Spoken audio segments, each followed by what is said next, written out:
let's talk about giving prices. The main mindset around giving prices is you want to just give your prices, not ask.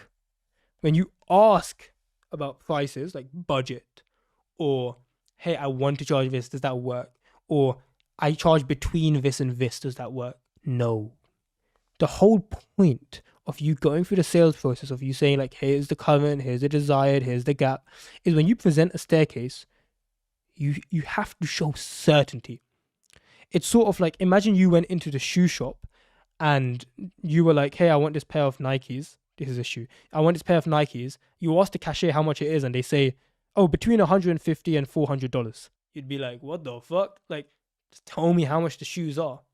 Because instead of this, you want to just give a price. Like, I know it sounds so stupid, but like, in fact, let's just bring up the other DMs. For example, let's say, in fact, let me actually bring it up on here because it was here as well. When I took this guy through the conversation and I came down to pitching my price, it was just with the reference video you sent. So with this current situation, like specific to you, and considering this situation, I can get it done for price. I'm not saying that I can do it from here to here. I'm not saying that like, what do you think the budget is? I know your situation exactly. I know I can do it. Here's the price. Yes or no? Because you've built the value up, because you've asked them questions and threaded and established expectations properly, you can get away with such bigger numbers than if you just said your price up front. You're offering the same work. And this is why sales and understanding this human psychology behind the whole client side of editing makes you so much more money. So that's the pricing. And honestly, like, it's not that hard. The thing with pricing is like, you just say the number. You say, considering this, it's this much. That's all it is. Now, let's talk about handling objections. There's going to be a lot of times the people say like, too expensive, will work later. So it's like, so this is more like a money objection. This is more a time objection, like we'll work together later. The other one is you just get ghosted. So these are the potential things that happen when you give your price, and the common objections you'll get. When you get an objection, don't see that as the end of the sale. The objection, the no, the ghost, the rejection of prices is where the sale really starts. While most editors hear the no and think, funny, like this isn't a good client, the best editors who make the most money see that as that's the best part. It's like, if you're in the boxing ring and you get hit a little bit on the chin, that doesn't mean the fight's over. In fact, it's just gotten good. You know what I'm saying? In the same way here, when the guy said like, hey, this is my budget. Imagine I heard this guy say like, oh, my budget's 600 to 900. And my thought is, oh, he can't afford me. I would have never gotten this like 2K client. So you want to see objections where someone says the price won't work. That's the best part. Here's how you handle them. If someone says it's too expensive or it's a money problem, in fact, no, let's start with the ghosting. If it's a ghosting, you basically just use the same follow-up process. Hey, let me know if that works for you. If not, no worries, we can rediscuss it. And then you sort of handle it from there. If someone says it's too expensive, you need to find out what the root cause is. Because a money objection can be put into two parts. Either it's more like a logistics, like I can't afford this amount, or it's like I don't see the value in it. Because here's the thing, like I want you to see it like this. Imagine you have this Ferrari, right? This is a Ferrari that looks like a shoe on wheels, but imagine this is a Ferrari, okay? If I said this Ferrari, I will sell it to you for $10,000, and it's actually worth 500,000. Would you find the 10K for this? Probably. Like, provided you actually believe that I have it and I would give it to you. If you knew that you actually get the Ferrari for 10 grand, you would find a way to get the 10 grand even if you don't have it on you right now. That's because you see the value in it. And you might have an objection of like, I don't have 10 grand. That would be a price objection. But if let's say you had a edit and you're saying, I want $10,000 for it, someone might have $10,000, but they will say, I don't have that, or I don't want to spend that. Not because they don't have the money, but because it's a value thing. Like, I don't see the difference in price to value enough that I would be willing to make the transaction. Like, if I said, this is an Apple and I want $500 for it, you'd be like, no, I don't see the value in it. But for a Ferrari, you would say yes. Same number, just a different thing that you're offering. So if someone says like, hey, I think it's too much, it's out of budget, you need to like ask questions to figure out, is it a thing where they physically can't afford it, or is it a value thing? With the value thing, it's more just asking questions like, so let's say, hey, I think that's more than we're willing to spend at the moment. Like, no worries, dude. How much are you currently spending on editors? They might give you a number, but like, okay, cool. And just so I understand, what were the main problems with the current editing team? Okay, cool. I mean, how much is that costing you in terms of like number of videos that you're not able to post because of those editors missing deadlines? Oh, it's costing, it honestly is a lot. It's super annoying. The channel hasn't been growing as much. Okay, that's why I charge how much I charge. Does that make sense?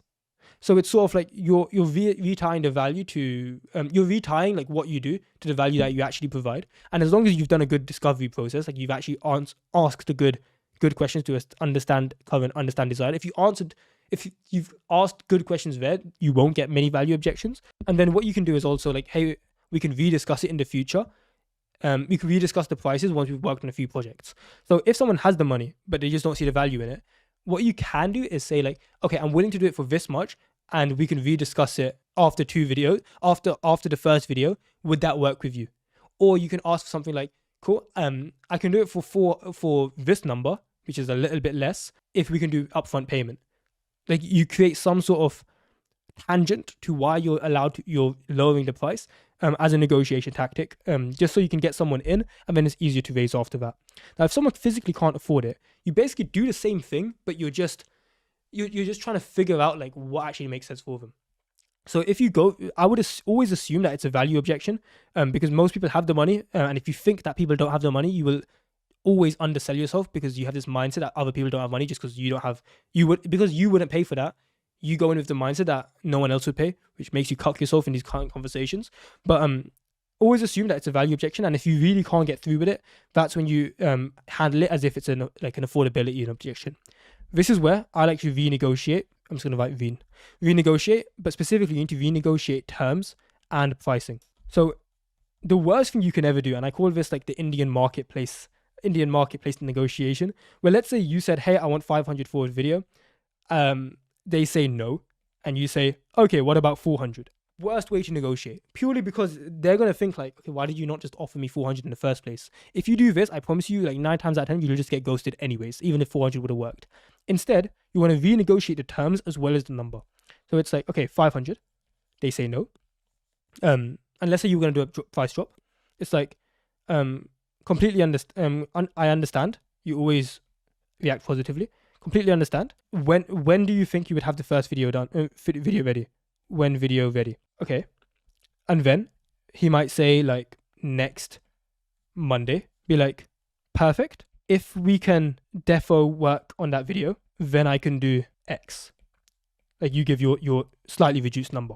The reason being, you might go in high with like 500, but you're really willing to do it for 400. You come in high 500 and you use 400 as like a low ball, not a low ball, like a downsell offer.